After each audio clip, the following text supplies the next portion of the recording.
What the fuck is wrong with liberals, dude? What the absolute fuck is wrong with liberals? Bro, two things I tweeted last night, liberals have gone crazy over yesterday, rather. Hey guys, one was this, which is from that, like, you know, that like, obviously pro-Russia account. Breaking, Russia finds NATO equipment at the headquarters of the Ukrainian Nazi group, the Right Sector, right?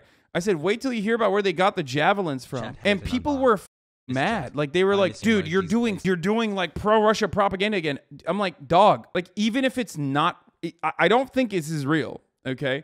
But even if it is, like, it's hilarious to think that, like, this is a big find. You know what I mean? Like, people are mad. I said these people must think Bayraktars grow on trees. And then I even had to, like, clarify once again. To be clear, I don't believe this is real, but it's funny even if you think it's real, since every NATO country has given weapons to Ukraine at this point, and they're bent about laptops. And people were just like upset about it. This one is my favorite. It's not real. It's already been disproven. At FBI, at Twitter safety, at Twitter support. Like, this person was like, this has to be deleted. Like, this, at FBI, please. Like, this guy is making fun of Russia, but I thought he was being pro-Russian. So at FBI, get him. It's like, dude, they're fucking losing their shit. And the other one was so many fucking, a lot of blue checkmark, like, random weirdos who work at think tanks. Loved this one too. Yesterday, I was talking about this already, about our obligations to the Ukrainian people. I say shocked to find out that the UK and USA, arguably two nations that have banged the war drums in Ukraine in the lead up to the unjustifiable Russian invasion, took significantly less Ukrainians in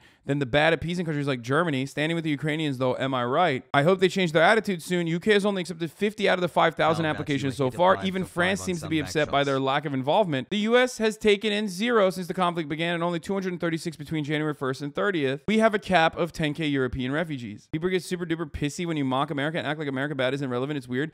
Dude, here's the fucking annoying thing, okay? If you think that the United States of America is not involved in every world affair, I don't know what to tell you. You're a fucking idiot. That's not true, though. You saw on stream that the US has taken over 2K. No, they haven't. That's not real. What are you talking about? The United States offered temporary protective status to the Ukrainians that are already in the United States. That number is more than 2,000. I think it's like 13,000 or something, or maybe even more, maybe like 34,000. But the United States has currently not engaged in any sort of TPS efforts towards Ukrainians that are coming into the United States at the moment. And the hilarious thing is people were like trying to get a fucking dunk on this and being like, has this guy looked at a map, dude? Has this guy seen how far the United States is from Ukraine, dude? And it's like, hey man, I don't know if you know this, but like planes exist. I don't know if you know this, but you know, we have a $10 billion obligation that Biden is trying to fucking put through Congress at the moment. The majority of that obligation is military support to Ukraine. No surprise there. Some of that could go to relocation efforts for Ukrainian refugees. So there's that too. But obviously, libtards fucking literally turn into reactionary conservatives the moment that you talk about, you know, the obligations that we have to the actual people that we claim to care about. Like, so many people just turned into like fucking, oh, they're far away, brother. They're too far. They can't come to America. They don't want to come to America. It's like, no, I'm pretty sure they would love to come to America. Honestly, the reason why I'm mentioning that, last I saw, the U.S. TPS extension doesn't even cover Ukrainians coming in anymore. The cutoff was March 1st. Biden's being pushed to extend it now. Exactly. The fucking hilarity of this, the hilarity is like other libs get to be able to say shit like this, but I can't say this because I'm a leftist. So clearly, I'm just saying America bad. And I see like the same kind of fervor here among the liberals now that are excited that like this is a war where it feels like we're not completely involved, or we're just like doing good things, right? But then when I'm like, okay, here's some more good things that you should do, they're like, shut the fuck up! Shut the fuck up! I stand with Ukraine, and I'm gonna fucking tweet about Ukraine all day, every day, but I'm not gonna fucking, if you tell me that we need to take in refugees from Ukraine and Biden's not doing enough, then fuck you! Fucking kick a Ukrainian babushka in the face if she's trying to get over my fucking borders, okay? God damn it, we gotta defend our territorial integrity. I was so confused reading the replies to your tweets because I would think some motherfucker was a conservative, then click on their profile to see progressive in their fucking bio.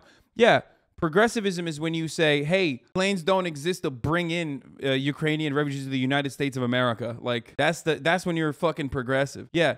Every fucking liberal with a Ukrainian flag in their goddamn username that fucking talks about like, let's celebrate Ukraine. I'm dancing for Ukraine tonight, okay? I'm gonna Vogue for Ukraine at the fucking Abbey, bitch. Every motherfucker like that is like, okay, well, what do you want Brandon to do? I mean, I'm telling you, first of all, uncap the 10K refugee cap that we currently have, that we've historically had, and allow more Ukrainian refugees to come into the United States of America. Offer humanitarian flights from Poland, who has taken, obviously, the majority of refugees at this moment, considering, you know, its proximity. Do flights out of Poland to the United States of America. You can very easily do that. And it's so fucking funny. It's like, no. You stay there. You fire those javelins, baby. You fucking stay there. You fire those javelins. Do you understand? A shipment of NLAW grenade launchers and instructors from NATO countries arrived in Kharkiv. The Azov regiment was the first to learn about the new weaponry.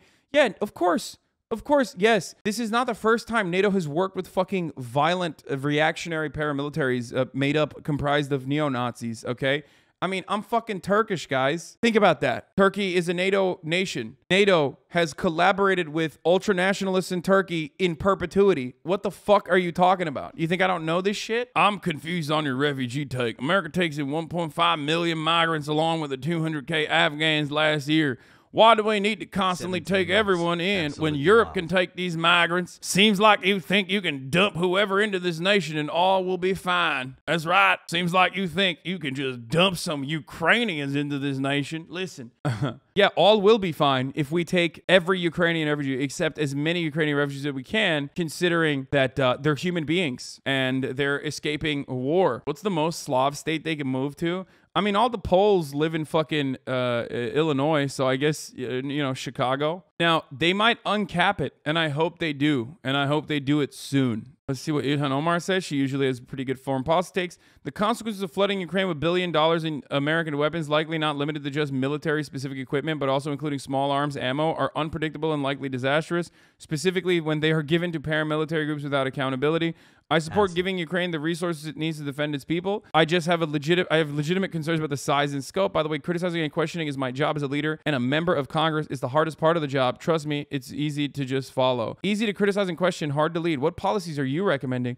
Are you saying we should not provide weapons and financial support for Ukraine? It's like, dude, the reason why I show you this and the reactions that people are giving from liberals, and also the Ukrainian refugees that we're taking in so far, or the lack thereof in comparison proportionally to other countries that have taken significantly more while having significantly less wealth, is because that's the duality of American exceptionalism, okay? No, it's cool. We'll flood your fucking country full of guns, okay? And, you know, we know that it's a war of attrition, and the likely outcome is Afghanistan, except you're Afghanistan in the situation, and we recognize that, but we don't give a fuck. But we won't take your people in. Just stay there and fight. Just stay there and fucking fight. And if anyone even asks a question about like, hey, what are the future consequences of this given how American foreign policy has worked out in Afghanistan for Afghanistan, then they turn around and scream at you and fucking say that you're a Putin supporter, you're a fucking pro-genocide. I don't fucking know. I mean, it's just psychotic, dude. It's insane. This discourse is so fucking rotten. It's so fucking rotten. I'm getting some post-911 vibes from Europe. Dude, post-911 vibes all around, brother. American liberals are fucking horny. American conservatives are horny too, but they're always horny, right? But American libs are fucking horny to use this as like a washing operation. They literally are using Ukrainian blood that Russians are responsible for, certainly, okay? No one is saying that that's not the case. But they're using the blood of Ukrainians to wash their hands of their hegemonic power status and the ongoing fucking conflicts that they are contributing to, with one exception. And that's the Mac attack, okay? Old man Brandon. This man, I want to kiss him, dude. Goddamn, I want to kiss him so hard. I want to give him a good puckered lip kiss. Why? Motherfucker pulled out of Afghanistan. A lot of people are like, Brandon, let's do a no-fly zone, Jack. Brandon, do the Mac attack. Let's do a no-fly zone. Brandon's like, no, Jack, look alive.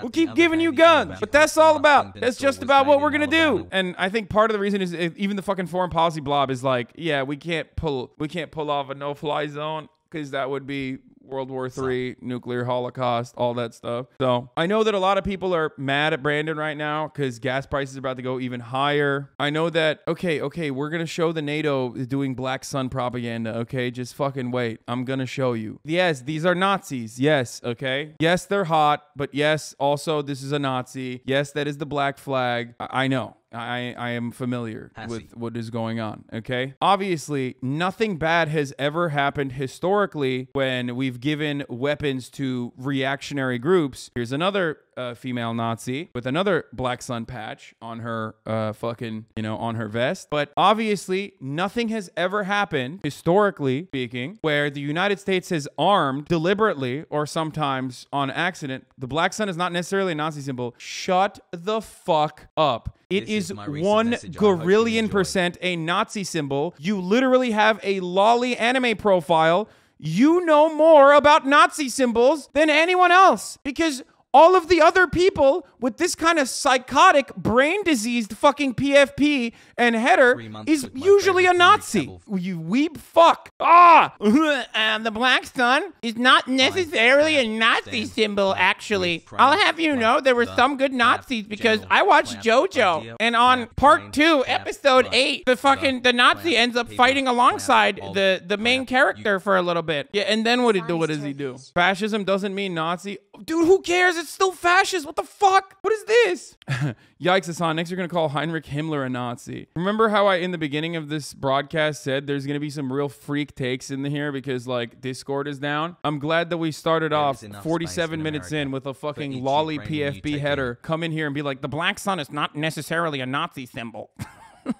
Oh, Jesus Christ, dude. Just stay in your fucking hole, you freak. I can't wait for the other posts. Well, I actually was just trying to make an argument about, like, a semantics argument. Like, dude, there's no way to distinguish you from, like, some fucking 4chan dickhead who unironically is a Nazi if you're gonna do that, if you're gonna defend Nazi symbolism and shit like that, okay? This is the one thing that liberals actually care about more than anything else, right? Not the actions themselves, there's nothing. It's the aesthetics. And even when the aesthetics are like, no, we're fucking Nazis and it's sick. And, like, NATO is pumping this out and they're like, hey, happy International Women's Day.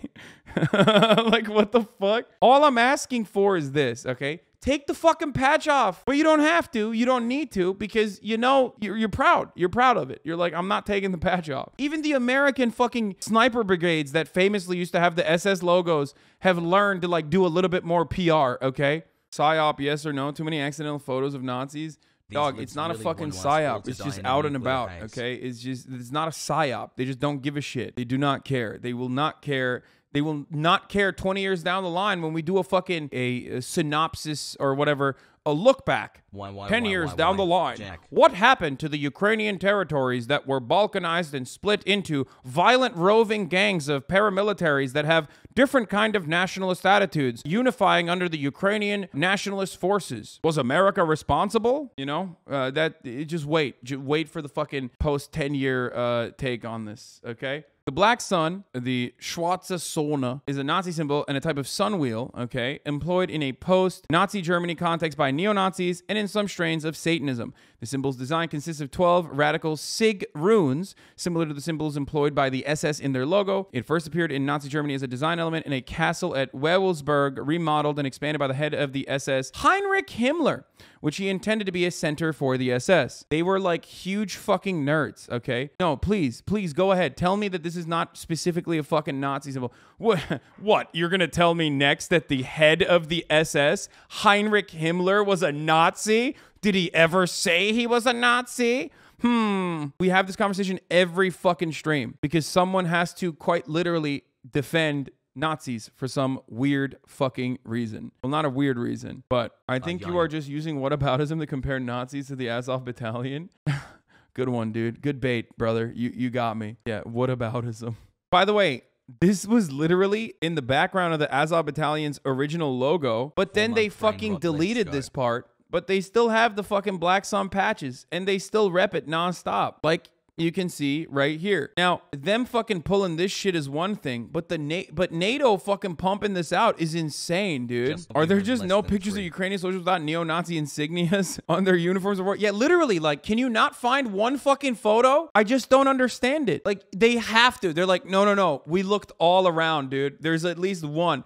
Every time there's like fucking, every time they show soldiers, it's like, we have to have one. That's not a neo-Nazi insignia. It's embedded in the ground of the Wewelsburg, which uses to be the spiritual headquarters of the SS. That's an original, it's an original Nazi insignia.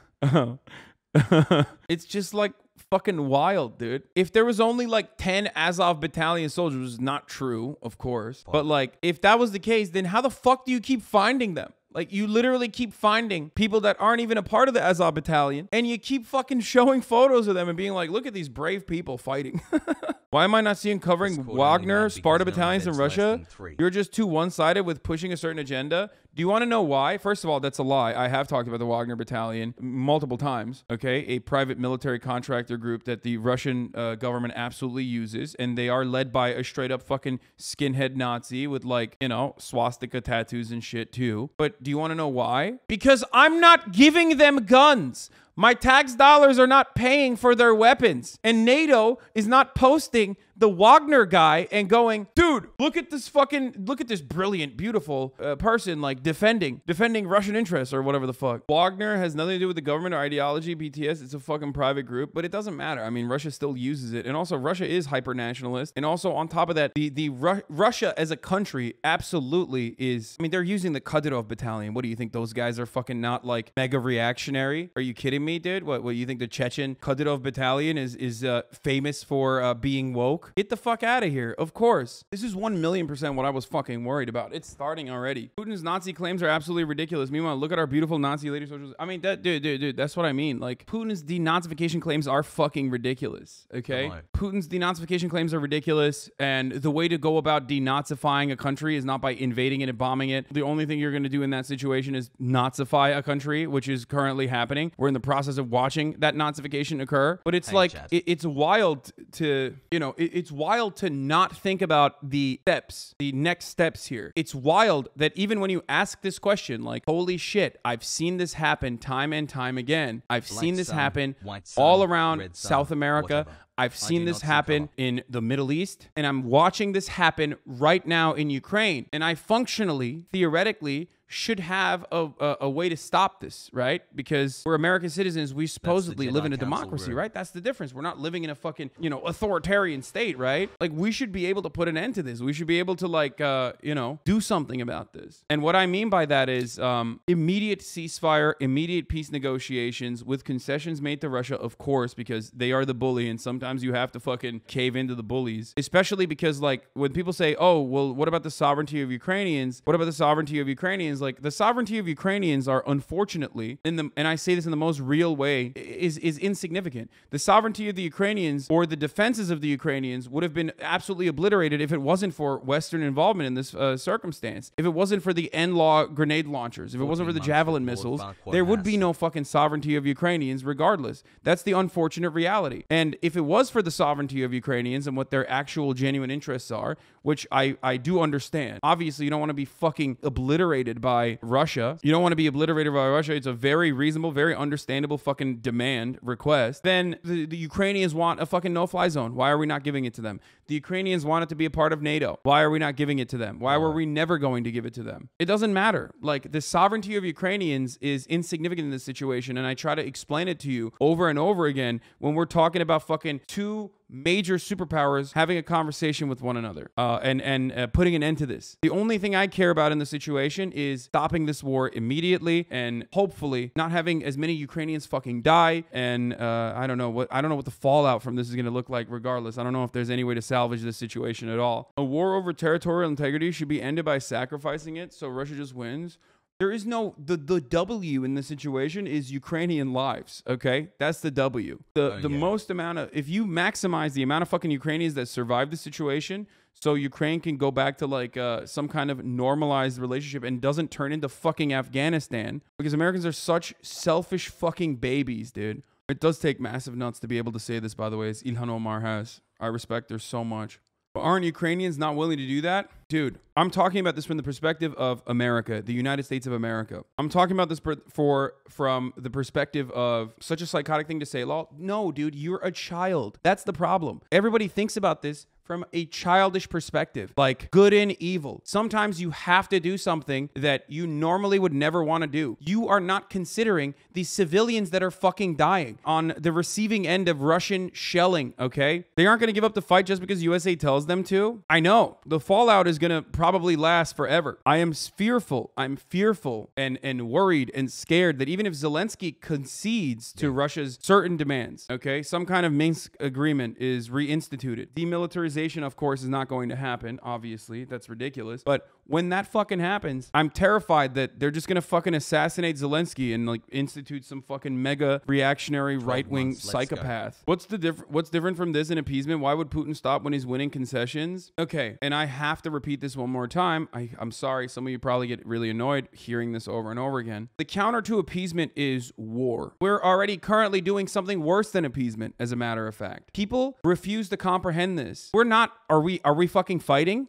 in Ukraine right now? Do you see American jets flying over Ukraine, destroying Russian positions? No. Do you feel like that is a situation that's going to change? The United States has said time and time again that they're not going to send in military no matter what. NATO nations are not going to send in military no matter what. Sending weapons plus sanctions is not appeasement. Dude, what are you saying? Is that we're not fighting, okay? We're literally not fighting. We're not fighting in Ukraine. Our troops are not inside of Ukraine. We're offering NATO help, limited NATO help, weapons, okay? We're flowing in weapons to that country, specifically so that country turns into Afghanistan, okay? Without ever considering what Afghanistan means for Ukrainians. And it's wild to fucking consider, even when you bring that up. Even when you fucking bring that up, people are just like, wow, that's crazy. Like, how fucking dare you? How dare you say that? You must be a pro-Russia. People can only comprehend the current planet and only understand contemporary politics from the framework of World War II politics. A few factors to consider in this situation is the alternative to appeasement is war. Now, in World War II, that already happened. But why was it able to why could that have happened in World War II, but it can't happen again? Now, that was horrible, right? That was horrible. That was awful. So many people fucking died. The reason why we can't have World War II or World War III, okay, is because in the end of World War II, nukes were launched. And after that, nuclear armament began. So now there is no World War III. There will never be a World War III because when two nuclear nations war with one another, there is nothing stopping the other from just launching the fucking nukes, which is precisely why in the aftermath of World War II, you saw a Cold War, okay? Not a hot war, but a Cold War, because we have mutually assured destruction. This is part of the reason why people say that, like,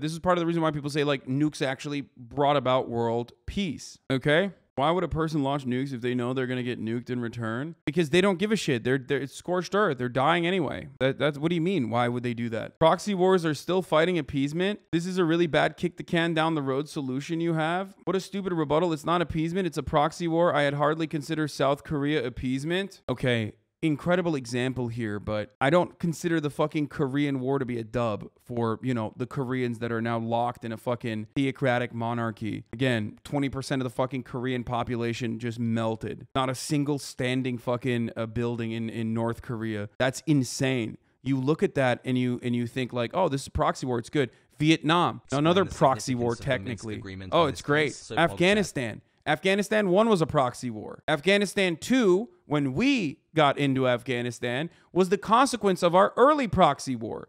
9/11 is literally a direct consequence of our early proxy war with Russia, with the USSR. Do you consider any of those to be good?